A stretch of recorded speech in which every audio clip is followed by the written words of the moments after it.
জায়গা থেকে অনেকে তার জায়গা থেকে যতটুকু পসিবল কাজ করার চেষ্টা করছেন, অনেকে হয়তো রুটিন ওয়ার্ক করার চেষ্টা করছেন। তো সার্বিকভাবে যতটুকু প্রত্যাশা ছিল ততটুকু হচ্ছে না বলেই তো আজকে জুলাই সনদে সকল রাজনৈতিক দল স্বাক্ষর করতে যায়নি। কিন্তু সবার ইচ্ছা ছিল বলেই তো ঐক্যমত্য কমিশনে ঘন্টার পর ঘন্টা দিনের পর দিন তারা মিটিং করেছে। কিন্তু সবার ওই ফাইনালি স্বাক্ষরের যে ঐক্যমত্য বা এই যে গুরুত্বপূর্ণ বিষয়গুলো ক্লিয়ার না করে যখন তাড়াহুড়া করে জাস্ট দায় সারা ভাব নিয়ে এরকম স্বাক্ষর করা হয়, তখন আমাদের মনে হয় যে অন্তর্বর্তীকালীন সরকার আসলেই জনগণের যে আকাঙ্ক্ষা সেটার সেফটি না দিয়ে নিজেদের সেফটির কথা বারবার ভাবছে এবং কিভাবে এই দায় সারাভাবে এটাকে পার করা যায়, নির্বাচনের দিনটাতে যাওয়া যায়, তারা সেটা নিয়ে চিন্তিত। প্রথমত অন্তর্বর্তীকালীন সরকার একটা জুলাই সনদ স্বাক্ষরিত করবে, তো সেই জুলাই সনদ স্বাক্ষরিত করার যে অনুষ্ঠান, মানে এনসিপির কথা বাদই দিলাম, সেখানে তো প্রধান অতিথিদের কাতারে বা সামনের সারিতে জুলাই যোদ্ধা, শহীদ পরিবার তাদেরই থাকার কথা ছিল।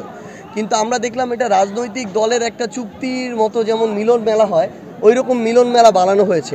না এখানে জুলাই যোদ্ধা কিংবা শহীদ পরিবারের জন্য ওইরকম কোনো মর্যাদার আসন আছে, না কোনো ব্যবস্থা আছে।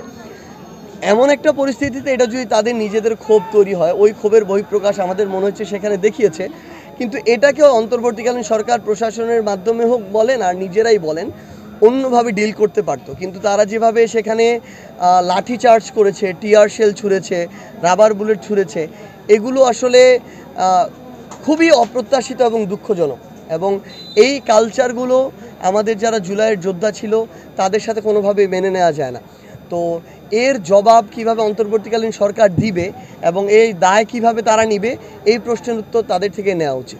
আমাদের জাতীয় নাগরিক পার্টি এনসিপির আহ্বায়ক নিজে তার জায়গা থেকে আমাদের এনসিপির পক্ষ থেকে প্রেস ব্রিফিং করেছেন এবং সেখানে স্পষ্ট করে 4টা দাবির কথা বলেছেন, যেগুলো ক্লিয়ার হওয়া পুরো বাংলাদেশের জন্য প্রয়োজন। এটা শুধুমাত্র এখানে অন্তর্বর্তীকালীন সরকারের একটা আবার ওই যে দায় সারা ভাব দেখা গিয়েছে।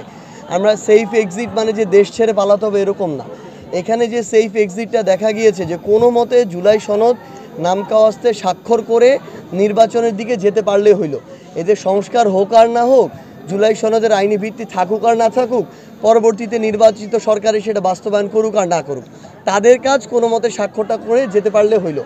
আমরা তো তাদের কাছে নতুন করে কিছু চাইনি যে এই দাবি আমাদেরকে আবার নতুন করে দিতে হবে, বরং তারা যেটা ঐক্যমত্য কমিশনে ঐক্যমত্য হয়েছে যে দাবিগুলোতে আমরা চেয়েছি এটার একদম ক্লিয়ারেন্স, একদম আইনি ভিত্তি।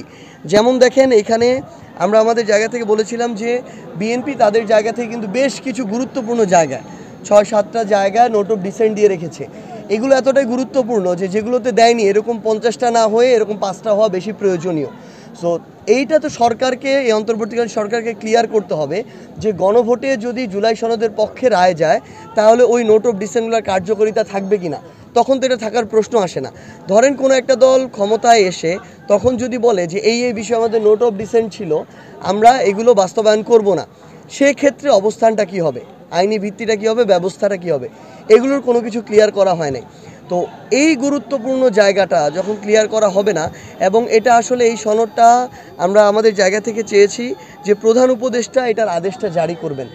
আমরা ওই ফ্যাসিস্ট সরকারের রাষ্ট্রপতি থেকে এই জারিটা আমরা আমাদের জায়গা থেকে কখনো এগ্রি করি না। তো এই জন্য আমরা একদম খুবই যৌক্তিক, যেগুলো একদিনের মধ্যে একটা ডিক্লারেশন দিয়ে বা একটা ঘোষণা দিয়ে ক্লিয়ার করা যায় পুরো দেশের মানুষের সামনে।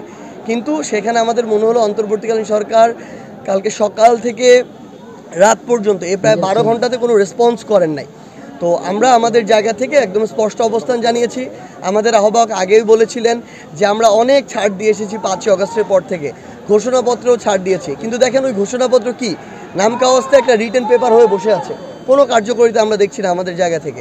সো এইরকম সনদের ক্ষেত্রে যদি হয় তাহলে কিছুদিন পরে দেখা যাবে অভ্যুত্থানটাই নাই, আবার কিছুদিন পরে দেখা যাবে এই অভ্যুত্থানের যারা যোদ্ধা ছিল, রাজপথে নেমেছিল, তাদেরকে বিভিন্নভাবে বিভিন্ন কায়দায় তাদেরকে অভিযুক্ত করে এক একজনকে রাষ্ট্রদ্রোহী মামলা দেওয়া হবে, বিভিন্নভাবে আইনের আওতায় নিয়ে আসা হবে। এই কাজগুলো করবে আজকে থেকে 5, 10, 15 বছর পরে। সো আমাদের ওই জায়গাটা স্পষ্ট লাগবে, তখনই আমরা আমাদের এই জুলাই সনদের স্বাক্ষর বা এই কথাটা চিন্তা করব। যেহেতু অন্তর্বর্তীকালীন সরকার আবারও দায় সারা ভাব দেখিয়েছে, এই জন্য আমরা সেখানে অংশগ্রহণ করি নাই।